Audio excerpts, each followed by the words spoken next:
আসসালামু আলাইকুম ভিউয়ার্স, আবারও আপনাদের সকলকে স্বাগত জানাচ্ছি আরও একটি নতুন ভিডিও দেখার জন্য। মজবুত, লম্বা, ঘন, কালো ও সিল্কি চুলের স্বপ্ন আমাদের সকলেরই থাকে, কিন্তু অনিয়মিত খাওয়া দাওয়া, দূষিত আবহাওয়া, পুষ্টির অভাব বা সঠিক যত্ন না নেওয়ার কারণে আমাদের অনেকেরই স্বপ্নই থেকে যায়। কিন্তু আজ আমি আপনাদের সঙ্গে একটি 100% কার্যকারী হেয়ার কেয়ার রেমেডি নিয়ে হাজির হয়েছি, যেটি ব্যবহারে আপনাদের রুক্ষ, শুষ্ক ও ড্যামেজ চুলও খুব তাড়াতাড়ি সিল্কি ও শাইনি হয়ে উঠবে। সেই সঙ্গে এটি চুলের ডগা ফাটা রোধ করবে, আপনাদের চুলে পুষ্টি জুগিয়ে চুলকে মোলায়েম, উজ্জ্বল ও ঝলমলে করে তুলবে। তাহলে চলুন আর কথা না বাড়িয়ে ঝটপট দেখে নেওয়া যাক রেমেডিটি কিভাবে বানিয়ে নিতে হবে ও কিভাবে আমাদের চুলে অ্যাপ্লাই করতে হবে। তবে তার আগে বলি, যারা এখনও আমার ইউটিউব চ্যানেলটিকে সাবস্ক্রাইব করে রাখেননি তারা প্লিজ পরবর্তীতে এইরকমই হেল্পফুল বিউটি টিপস পেতে আমার ইউটিউব চ্যানেলটিকে সাবস্ক্রাইব করে রাখুন। সেই সঙ্গে আমার ফেসবুক পেজটিকেও ফলো করে দিন, কেননা আমি ইউটিউবের মতো ফেসবুকেও প্রতিনিয়ত নতুন নতুন ভিডিও আপলোড করতে থাকি। আজকের রেমেডির প্রধান অর্থাৎ মেন ইনগ্রিডিয়েন্টস হলো বয়েল রাইস অর্থাৎ ভাত। আপনারা অনেকেই হয়তো ভাত শুনে অবাক হচ্ছেন, আবার অনেকেই জানেন চুল ও ত্বকের যত্নে ভাতের মাড়, চাল ধোয়া পানি, চালের গুঁড়ো ভীষণই বেনিফিশিয়াল। আর যারা জানেন না তারা ভিডিওটি সম্পূর্ণ দেখতে থাকুন, ভিডিওর মাধ্যমে আপনারাও জেনে যাবেন। আমি এখানে 1 কাপ ভাত নিয়ে নিলাম, তবে আপনাদের চুল যদি অনেক বেশি লম্বা ও ঘন হয় তাহলে 2 কাপ ভাতও নিয়ে নিতে পারেন। এখানে আপনারা টাটকা বা বাসি অর্থাৎ আগের দিনের ভাতও ইউজ করতে পারেন। ভাতে প্রচুর পরিমাণে কার্বোহাইড্রেট, ভিটামিন, মিনারেলস, অ্যান্টিঅক্সিডেন্ট থাকে।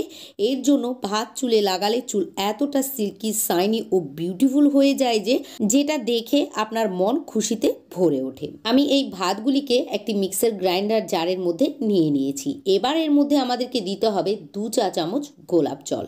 আমরা সাধারণত আমাদের স্কিনের জন্য গোলাপ জল ব্যবহার করে থাকি, কিন্তু আপনারা অনেকেই জানেন না গোলাপ জল আমাদের স্কিন ও চুলের জন্য সমান উপকারী। আপনারা হয়তো দেখেই থাকবেন আগের দিনের সিনেমাগুলিতে রাজা মহারাজারা গোলাপের পাপড়ি ভেজানো পানির মধ্যেই তারা গোসল করতেন, এতে তাদের স্কিন ও চুল দুটোই ভীষণ ভালো থাকতো। আর এখন তো আমাদের সম্ভব না সেই রকম কিছু করার, তাই আমরা এর মধ্যে 2 থেকে 3 চা চামচ গোলাপ জল অ্যাড করে দেব, যাতে আমাদের চুল গোলাপ জলের সমস্ত পুষ্টি উপাদান পেয়ে যায়। গোলাপ জল আমাদের চুলের গোড়াকে মজবুত করে, চুলকে কালো, ঘন, লম্বা করে, স্ক্যাল্প থেকে খুশকি ও বিভিন্ন ধরনের ইনফেকশনকে সারিয়ে তোলে, সেই সঙ্গে আমাদের চুলকে সিল্কি ও শাইনি করে তোলে।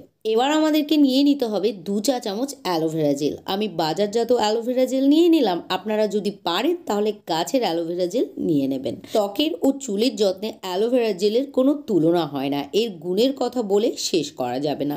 যে কোনো সিজনেই অ্যালোভেরা জেল ব্যবহার করা যায়। অ্যালোভেরা জেলে অ্যান্টিব্যাকটেরিয়াল ও অ্যান্টিফাঙ্গাল উপাদান থাকে, যা আমাদের চুল পড়া বন্ধ করে, খুশকিকে দূর করে, স্ক্যাল্প চুলকালে সেটিকেও সারিয়ে তোলে, চুলের রুক্ষতা ও শুষ্কতাকে দূর করে চুলের হারানো উজ্জ্বলতাকে ফিরিয়ে আনে।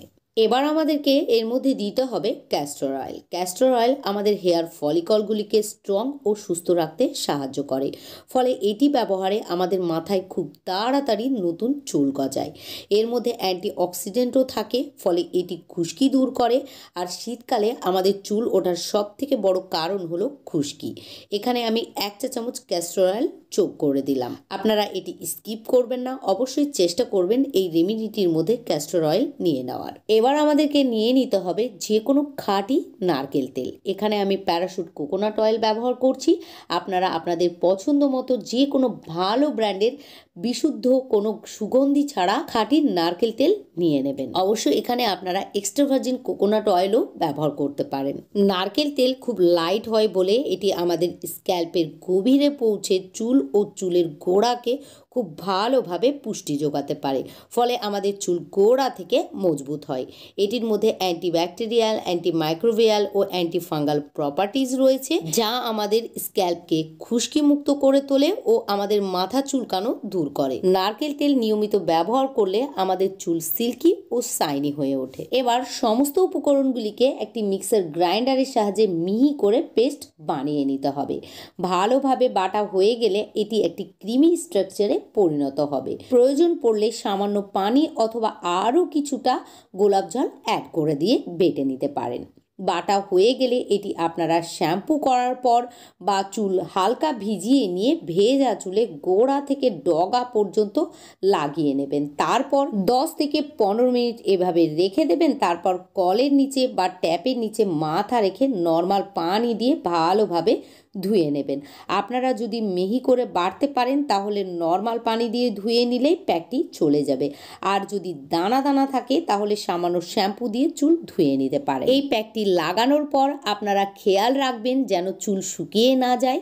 যদি চুল শুকিয়ে যায় তাহলে প্যাকটি ধোয়ার সময় আপনাদের কষ্ট হবে ও তার ফলে আপনাদের কয়েকটা চুল উঠেও যেতে পারে। এই প্যাকটি ধুয়ে নেওয়ার পর আপনারা নিজেরাই লক্ষ্য করতে পারবেন আপনাদের চুল প্রথমবার ব্যবহারে কতটা নরম, কোমল, সিল্কি ও শাইনি হয়ে উঠেছে। আশা করি আজকের ভিডিওটি আপনাদের ভালো লেগেছে। যদি ভিডিওটিকে ভালো লাগে লাইক ও শেয়ার করে দিয়ে আমার পাশে থাকবেন।